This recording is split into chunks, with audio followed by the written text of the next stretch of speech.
Hey guys, this is another update on my Losi Mini 8. Um,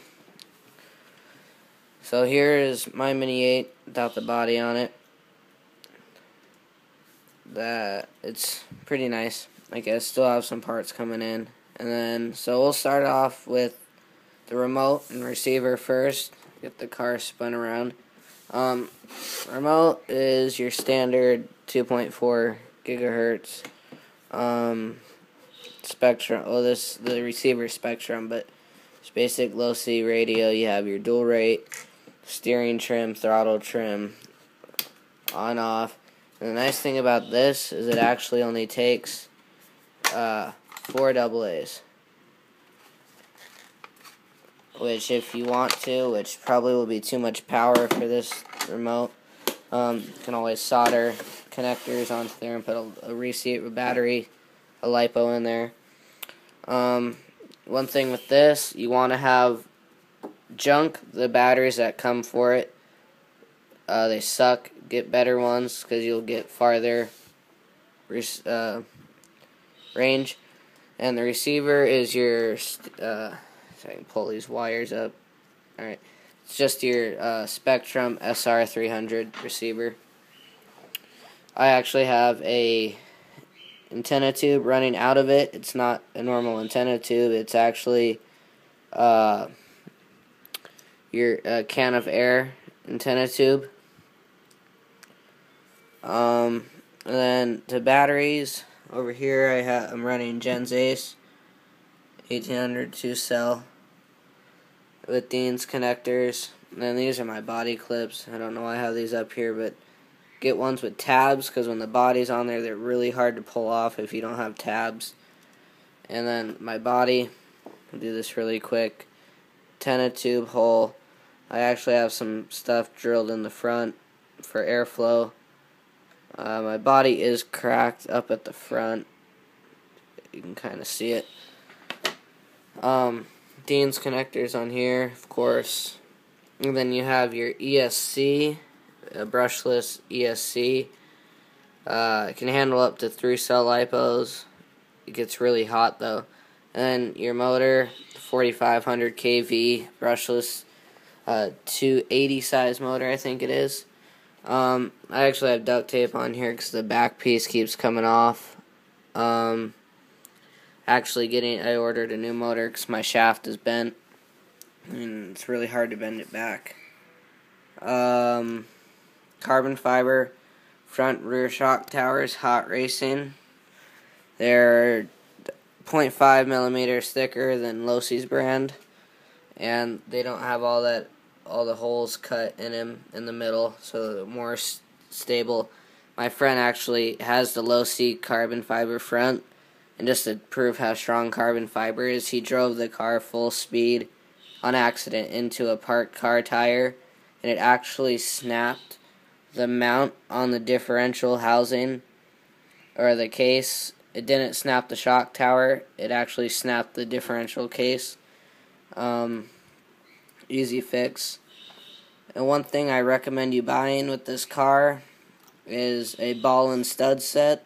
I've lost many, and a hardware set for this, because you strip a lot of screws if you don't have the right size tools.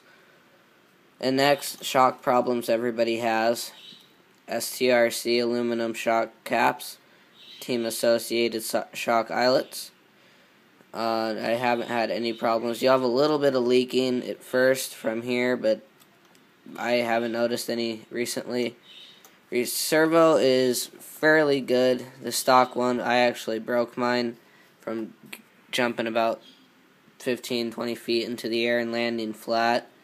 Somehow I broke it. So this is a high-tech 225 MG Mighty Mini servo. It's not a lot faster. It has a little bit more torque though than the stock servo. And then for gears, it's just can't see it. And the spur gear is a hot racing hardened steel spur gear.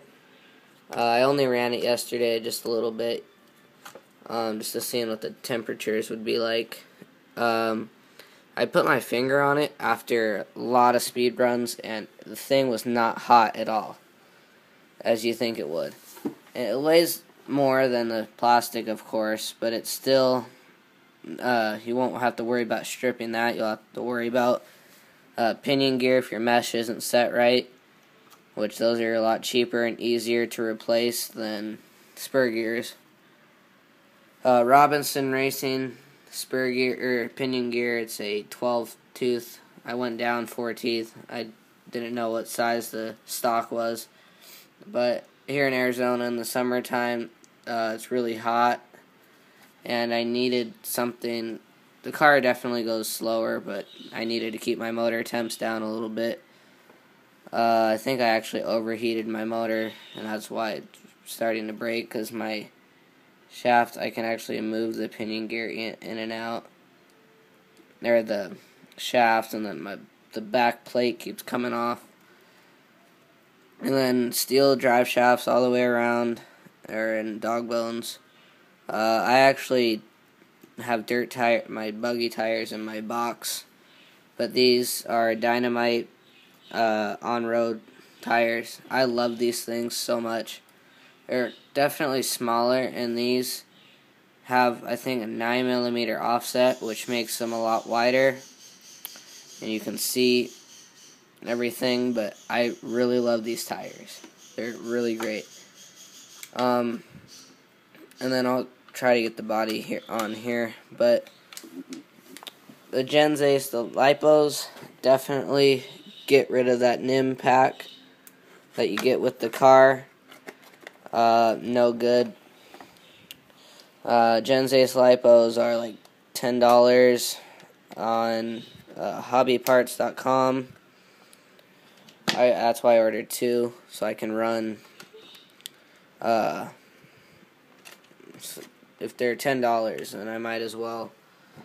Hold on. So for $10, you might as well get 2. Spend $20 for the Losi batteries that are made for this car are $40 each. They're not as good. Okay, so here is the car with the body on. It definitely is wider, and it's with on-road tires. You're not going to want to do a lot of jumping because I have my shocks really stiff. I even have spacers in there because I drive mainly on road, of course. But you could do a little jumping with these. You're going to scratch up your chassis quite a bit. But those are only $15 from the toys to replace, I believe. Actually broke my front bumper, or whatever you want to call that thing it comes with. I'm getting a T-Bone Racing one. I recommend one of those. All my friends have them that have this car, and you can ram stuff and you won't break parts.